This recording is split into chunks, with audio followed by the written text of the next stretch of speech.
Celtics voice Mike Gorman can't wait to see the team next season. My takeaway from this year is that I can't wait until next year. So far as I can tell, there are just two downsides to a deep playoff run by the Celtics. 1. Disappointment when LeBron James exerts his will and puts an end to the season before Celtics fans are ready to say goodbye. Ad choice advertising in red invented by Tees 2. After the first round, all of the games air exclusively on national television, meaning the familiar voices who know the team best, Mike Gorman and Tommy Heinsohn, who have called Celtics games locally for 37 consecutive years, aren't the ones narrating the most important moments. I caught up with Gorman recently to get his thoughts on how this remarkable season played out, and what's ahead next year. Advertisement cue. With the injuries to Gordon Hayward and Kyrie Irving and the rise of Jason Tatum and Jaylen Brown, this was one of the most eventful Celtics seasons I can recall. What will you remember best about the 18 Celtics? A. My takeaway from this year is that I can't wait until next year. I thought it was funny that Brad Stevens said in his post-game press conference, following Game 7, that this is a tough loss and it will take a while to get over it, and he wished training camp opened on Wednesday. I feel the same way. I want to see a healthy Gordon Hayward. I want to see a healthy Kyrie. I want to see the two kids battling for minutes, and Danny Ainge, just by the nature of who he is, will make one addition to the roster.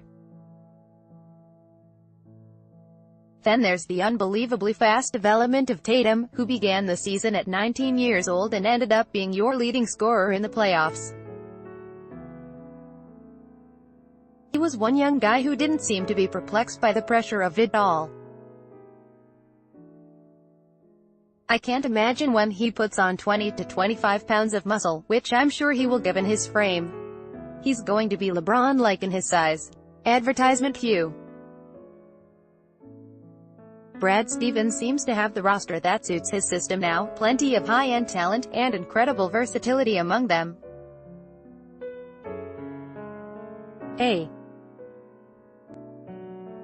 Well, the other thing that was really satisfying to watch was Brad's coaching and how he handles everything and how he gets guys to buy in, especially those who might be skeptical when they get here but quickly become part of the whole program.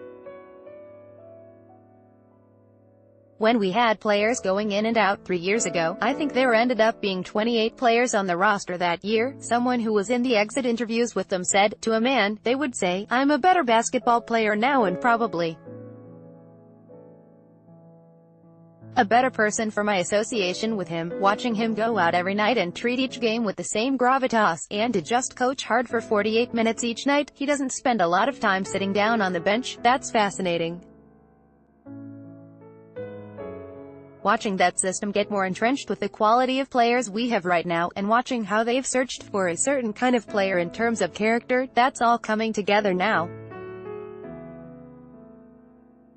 Watching guys like Marcus Smart and Terry Rozier, who come from very difficult backgrounds, and realizing that they're truly great kids from what I can see, that's very satisfying.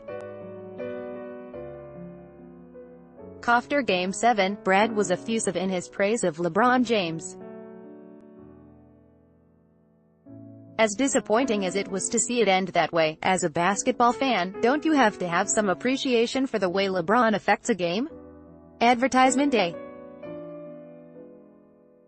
Absolutely. LeBron is a remarkable guy.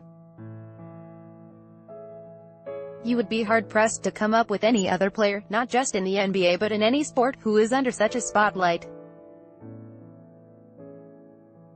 Maybe someone in soccer, Ronaldo, or someone with a worldwide following. He has cameras on him all the time and people are waiting for him to stumble.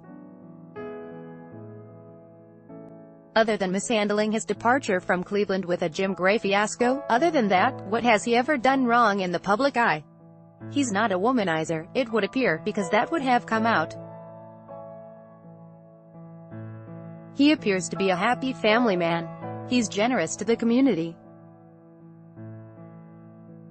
For someone who has had microscopic scrutiny over 15 years in the league, there's nothing bad there. I understand why Boston fans don't like him, because he's in the way right now, but you can't even get Boston fans to admit, boy, he's a great player, I hate to lose to him. But I've got to tip my hat to him. Q. How do you feel about the state of the game right now, especially the emphasis on three-pointers, which ultimately was a big part of the Celtics' success but also their downfall in Game 7? A. I was watching the movie on 2008, NBC Sports Boston's Anything is Possible, on the champion Celtics, and it's amazing how much the game has changed in just 10 years. It's changed a lot. I'm curious to see where it ultimately lands.